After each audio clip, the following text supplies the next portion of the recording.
राजा जब जन्मभूमि मां को प्रणाम करता है तो रानी की आंखों में आंसू हैं। प्रजा के लोग बोले महाराज कहाँ जा रहे हो? बोले ये संत है ना, ये आपकी सेवा करेंगे, ये संत जी आपकी सेवा करेंगे। प्रजा के लोग बोले संतों का काम होता है भगवान का भजन करना और राजाओं का काम है प्रजा को संभालना, इसलिए नाथ मैं आप कदापि नहीं कर सकते, ऐसा मुझे छोड़ के मत जाइए। जब रोई है प्रजा तो एकदम से राजा आंखों में आंसू लेके बोले कि हमें रो रो के मत रुलाओ, जाने दो। रानी उदास देखी, व्याकुल देखी नारी धीरयुर रार कहियो वानी, तो किन को कर रही मोहरे वावरी रानी।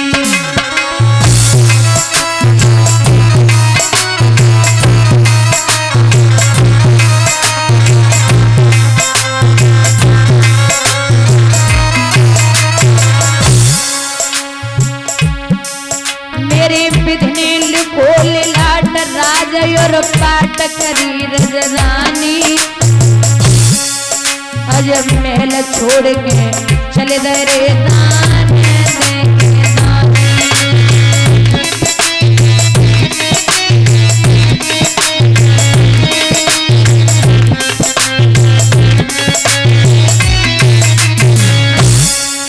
अजब महल छोड़ के चले दरे दान देखे।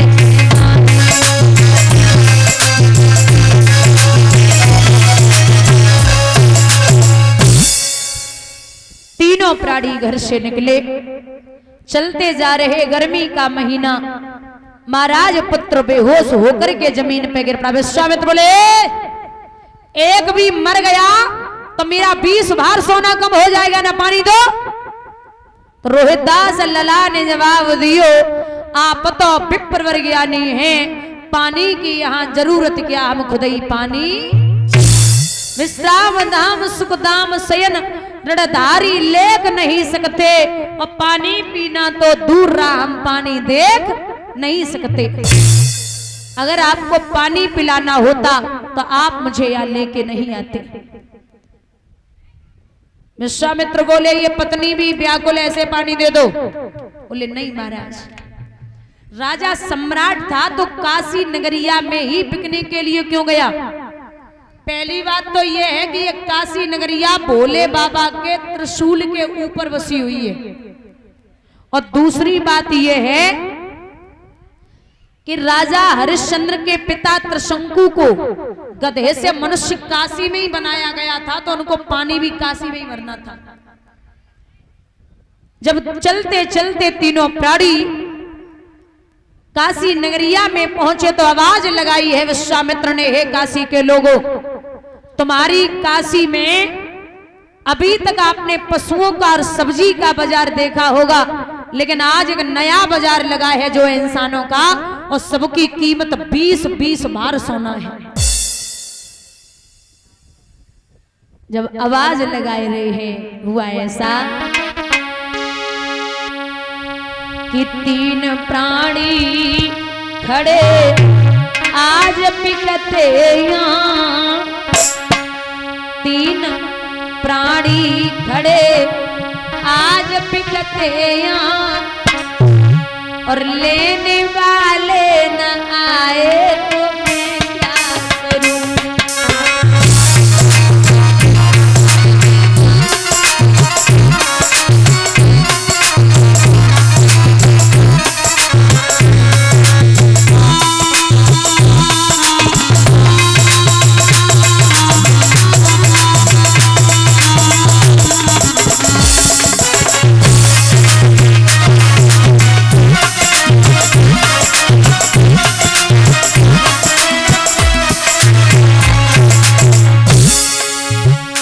थोड़ी कीमत है कोई तो ज्यादा नहीं, थोड़ी कीमत है कोई तो ज्यादा नहीं, कोई लेने ना आए तो मैं क्या करूं।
कौन हो तू जिगरिया भैया की मत हो रही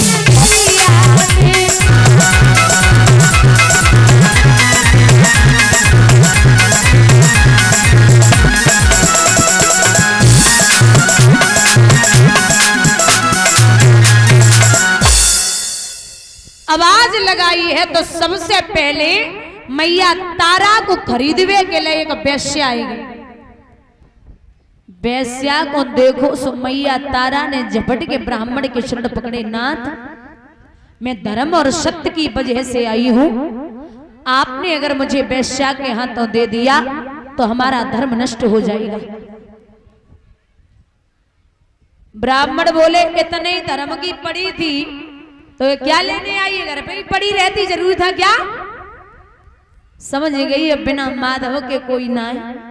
आवाज लगाई गोविंद, हे गुरु नानक संतों के पालक पृथ्वी के मालिक हो अवतारी, और ऐसी करो जब लाज रहे ना हमारी हंसी ना तुम्हारी हंसी है। संसार समुद्र से पार कियो जैसे गौतम नारे अहिल्या तारी, और हे गोविंद कटे मेरे फंद बचे मेरी लाज हरे जी मुरारी।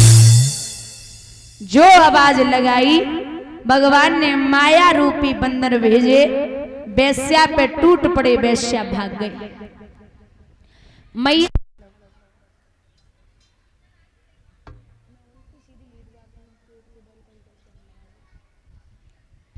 एक ब्राह्मण देवता ने 40 भार सोना दिया, पुत्र को और पत्नी को खरीद लिया।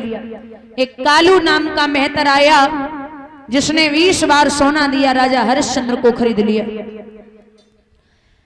बीच बाजार में जब राजा हरिश्चंद्र ने मैया तारा का हाथ छोड़ा तो राजा हिचकी लेके रोया और एक बात कही है कि इतना अभागा पति दुनिया में दूसरा नहीं होगा जो भरे बाजार में अपनी पत्नी की कीमत लगवा देगा।